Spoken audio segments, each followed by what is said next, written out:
بسم اللہ الرحمن الرحیم۔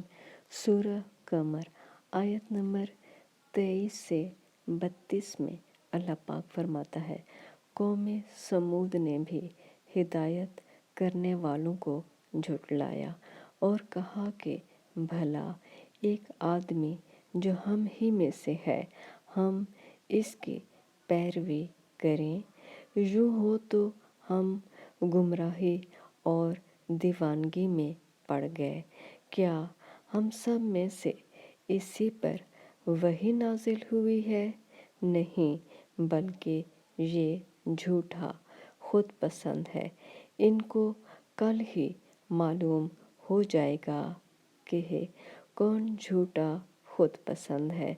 اے صالح علیہ السلام، ہم ان کی آزمائش کے لیے اونٹنی بھیجنے والے ہیں، تو تم ان کو دیکھتے رہو اور صبر کرو، اور ان کو آگاہ کر دو کہ ان میں پانی کی باری مقرر کر دی گئی ہے۔ ہر باری والے کو اپنی باری پر آنا چاہیے۔ تو ان لوگوں نے اپنے رفیق کو بلایا اور اس نے اونٹنی کو پکڑ کر اس کی کونچیں کاٹ ڈالی۔ سو دیکھ لو کہ میرا عذاب اور ڈرانا کیسا ہوا۔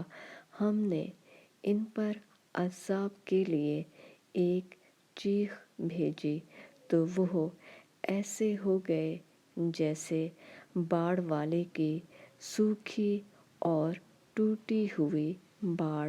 اور ہم نے قرآن کو سمجھنے کے لیے آسان کر دیا ہے، تو کوئی ہے کہ سوچے سمجھے۔